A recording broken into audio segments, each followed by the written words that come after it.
Oi, turma. Do livro Edificando a Nação, sobre bases e valores, Nídia Regina Limeira, André de Souza Costa. No capítulo 9, Vida, Família e Liberdade, Princípios para uma Educação e uma Nação Livres. É um texto de Gustavo Geyer. Na sexta parte, que eu fui dividindo o texto, a ideologização na CONAI. No início do ano de 2024, a Conferência Nacional de Educação, CONAI, foi palco de debates intensos sobre os rumos da educação brasileira. A CONAI promoveu momentos claros de doutrinação ideológica com o objetivo de influenciar políticas educacionais com viés político partidário totalmente de esquerda. Enviei a Brasília, à época, duas assessoras para acompanharem de perto o segundo dia do evento. Elas registraram coisas absurdas como botões de apoio ao grupo terrorista Hamas, livros com relativização da pedofilia, materiais comunistas com linguagem infantil para crianças, artigos de vestuário do terrorista Che Guevara, de Lula, do comunismo, entre outros. Elas também captaram falas de professores sobre o ensino da matemática trans, linguagem neutra, da problemática de uma sociedade impregnada de dogmas religiosos. Tudo isso está registrado e ganhou projeção nacional. E não vamos nos esquecer das bebidas alcoólicas lá presentes. Essa foi a conferência de educação que apresentou o texto base, orientador do ensino no Brasil pelos próximos 10 anos. Eu nem vou falar nada, eu acho que nesse texto eu não vou comentar muita coisa não, mas vamos lá. Tem coisa que eu penso que se eu falar aqui eu acho que vai dar problema para mim, gente. Em fevereiro do mesmo ano, como presidente da Frente Parlamentar Mista em Defesa da Educação sem Doutrinação Ideológica, emiti uma nota de repúdio à CONAI 2024. Na nota, caracterizamos a conferência como um evento político partidário da esquerda e denunciamos a presença desses materiais impróprios. Também criticamos a falta de espaço para o diálogo, como perspectivas divergentes sugerindo uma condução unilateral dos debates.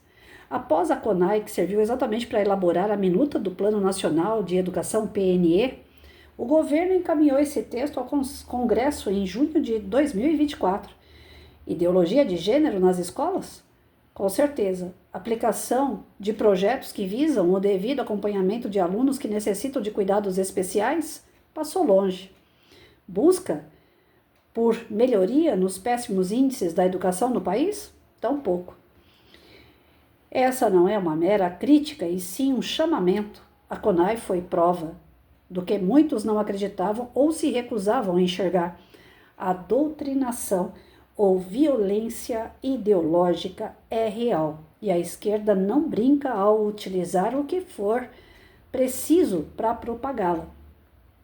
O compromisso dessa gente é com a destruição da família, é o governo e o seu aparato estatal agindo para a formação de militantes políticos. E, infelizmente, esses futuros militantes podem ser da nossa própria casa, se não nos atentarmos. Audiências públicas também foram realizadas para discutir o caráter ideológico da CONAI. Em uma dessas audiências, intitulada CONAI, Educação ou Doutrinação, foram abordados temas como a influência de organismos internacionais na descristianização da educação e os impactos negativos das diretrizes da CONAI na formação moral e ética das crianças e adolescentes. Esses debates ressaltaram preocupações sobre a possível imposição das agendas ideológicas que poderiam conflitar com valores familiares e culturais tradicionais. A CONAI foi o que podemos chamar de um mal necessário, porque muitas pessoas despertam para a realidade do ensino do Brasil, e os debates que surgiram após a exposição das aberrações presentes nela serviram para gerar uma preocupação significativa com a realidade da doutrinação ideológica no sistema educacional brasileiro. A promoção de determinadas agendas políticas e sociais sem espaço para o contraditório compromete totalmente a pluralidade de ideias e o desenvolvimento do pensamento crítico entre os estudantes. É essencial que as políticas educacionais sejam elaboradas de maneira inclusiva, contemplando diversas perspectivas e respeitando a diversidade de opiniões presentes na sociedade brasileira, incluindo as escolas confessionais, famílias que praticam o ensino domiciliar, entre outros. Então, assim, Jesus dizia, as pessoas perguntavam assim, é necessário o mal? É necessário o escândalo? Jesus respondia assim, é necessário, né? É necessário que o mal exista para que o bem possa acordar. Porque o bem, ele é tão bonzinho que ele vai se acomodando, ele vai ficando ali quietinho, não mexe com ninguém, não perturba ninguém. Mas ele também não caminha, ele também não se desenvolve. Então, é necessário o mal para que o bem acorde. Uma reunião como essa, em 2024, é um tiro no pé. Porque enquanto eles estão colocando a ideologia para dentro das escolas através desses encontros com educadores, existe, por outro lado, os pais, aqueles que estão vigilantes com a educação dos seus filhos, jamais vão permitir que a escola seja totalmente de militância. Alguma coisa passa na vista dos pais, porque também, como eu falei, eles têm um lado tão positivo de querer respeitar o professor, de querer respeitar a escola, então eles acabam sendo mansinhos. Mas quando eles veem que as coisas saem realmente fora do eixo, aí os pais entram em cena, como verdadeiros guardiões da vida de seus filhos. Grande parte age assim. Então, como Jesus disse, né? O mal é necessário, mas ai daquele que comete o mal, ai daquele que comete o escândalo. Gente, eu já comecei a ver aí algumas coisas acontecerem que animam a gente, né? Já comecei a ver pessoas que começaram a se sobressair demais do lado da esquerda, que começaram a ser estrela demais do lado da esquerda, e já começou a cair. Cair a máscara, cair o caráter, as suas ações são nulas, não existem para nós, não servem de nada para nós, não traz nenhum tipo de agregar algo bom. Então, são pessoas que certamente nas urnas elas já não vão mais continuar no poder. Pessoas pior, né, do que isso, como elas não agregam em nada, só estão ali tomando dinheiro público para o seu próprio bem-estar, a sua transformação total, né? Essas pessoas que vão ser esquecidas pela população, além dessas, ainda existem aquelas que entre eles, né, existe conflitos de ideias, de ideais, e um acaba exterminando o outro, né? Se vocês olharem aí, quantos não somem do mapa, esse último que foi preso agora, ninguém sabe se o cara tá vivo, se tá morto, se tiver vivo tá muito bem guardado, se tá guardado por quem? Justamente aqueles que temem que ele abra a boca, ou seja, o cara tá mais morto do que vivo, se tiver vivo.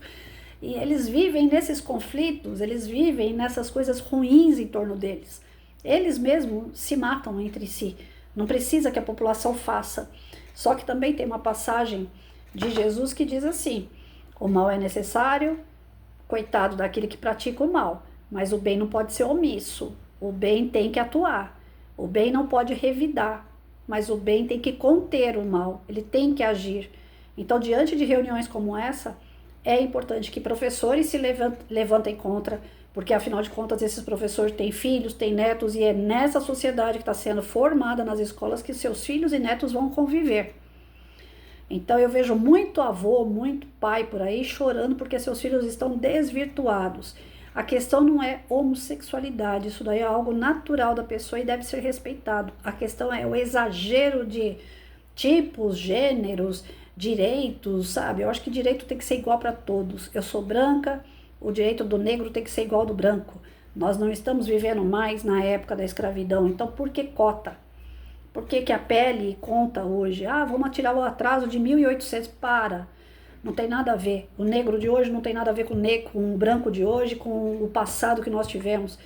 Então, se for dado uma cota, Eu concordo para aquele que não tem condições de estudar, de fazer um cursinho, né? Então vai prestar um vestibular, muitos daqueles que têm dinheiro prestam um cursinho, faz 1 ano de cursinho para prestar o vestibular, ou presta 1 ano de cursinho para fazer um concurso. Então que tenha cotas para essas pessoas que não têm dinheiro para pagar um cursinho. Aí eu concordo, porque a pessoa precisa de um cursinho, paga para ela um cursinho, ou então dá cota para ela que não teve o cursinho, que ela vai ter que ir mais na raça ainda, porque ela não tem o estudo. Agora, fazer diferença de pele, de sexo, de raça, como se isso fosse a capacidade intelectual de um ser humano, nada mais é do que jogar um contra o outro. E a gente está caindo nessa. Então, ideologia dentro das escolas é só para jogar mais palha na fogueira. E se o professor se submete a isso, como eu disse, o escândalo é necessário, mas ai daquele que comete o escândalo. Eu, sinceramente, eu tenho muita, não é dó a palavra certa, mas eu não sei qual seria a melhor palavra, mas parecida com dó, né? Desses que causam esses tipos de problema na nossa sociedade. E que problema eles estão causando, né? Então, que eles tenham mais consciência, tanto professores como pais. Está nas nossas mãos e não na mão do sistema aquilo que nós vamos fazer com as nossas crianças.